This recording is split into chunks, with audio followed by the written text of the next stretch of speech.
we've got Diva Sunny here, my little glamour puss, and we're going to talk about some of the misunderstandings about what a short sale is versus a foreclosure. They're very, very different. A short sale is when a home is worth less than what the people owe on it. So you can't just do a short sale and put something in the MLS and say, okay, well, I'm going to, market my home for $300,000 even though I owe $600. You actually have to be approved by the bank to do so. And before you're approved, you have to be behind. The bank doesn't even want to talk to you until you've gone behind 3 months. So you've got to mess up your credit, go behind 3 months, and then now the bank may or may not talk to you about taking a short sale and letting you apply for a short sale. So the banks are really reluctant to do this because they're going to have to take a huge loss on it, and they're not going to get reimbursed for this. So they're either going to just take the loss, or they're going to later go and get a judgment, a final judgment against the seller for the difference. They're not going to take the loss, that's for sure.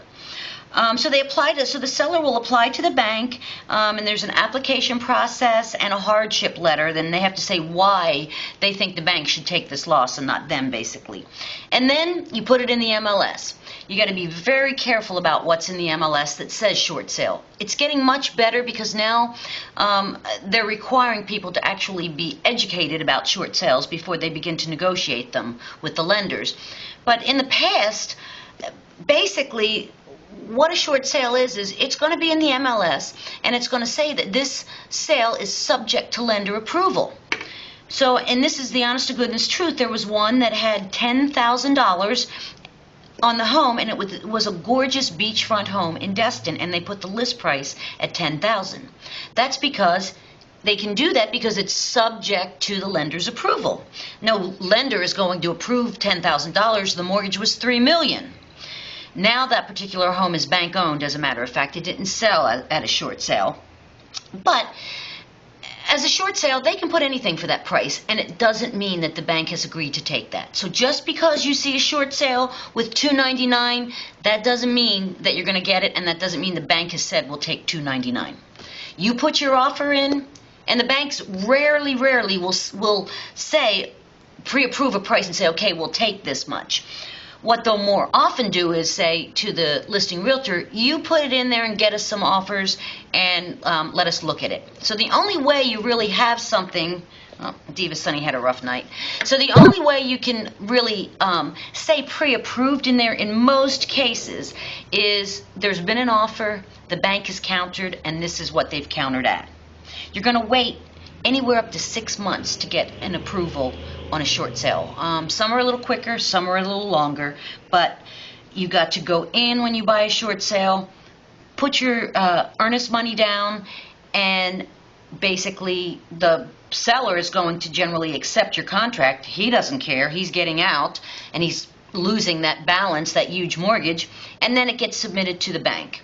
Now you sit and you wait. So you have to be very careful in the contract that you don't start conducting inspections and putting money out on something that may never materialize, because a very small percentage of short sales actually go to closing. So that's what the short sales are, basically. They're hard to do. They're going to sit on your earnest money deposit for a long time, and other deals may come up. I'm not saying don't do them. I'm just saying have a clause in there to get out if you do find something better. Now let's look at a foreclosure. I ran some numbers, and since January 08, between Destin and 30A, there have been 539 foreclosures sold. That's in 2.5 years.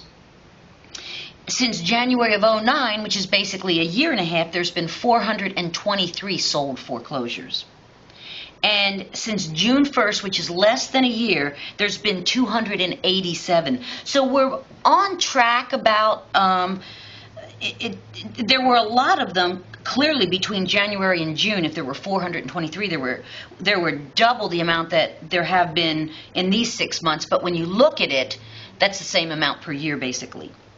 So generally, what can you expect to pay? You can expect to pay 20 to 30% less than what a property is worth.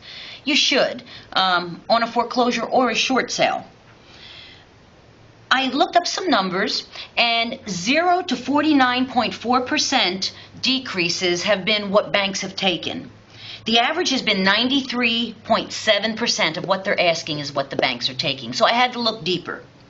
I just pulled up a couple, and I'm going to put a chart up here for you, but Whitney has had 10 foreclosure sales since June of '09, and they have sold for 79.8% of what they were asking, as opposed to Bank of America, which sold for 98% of what they were asking.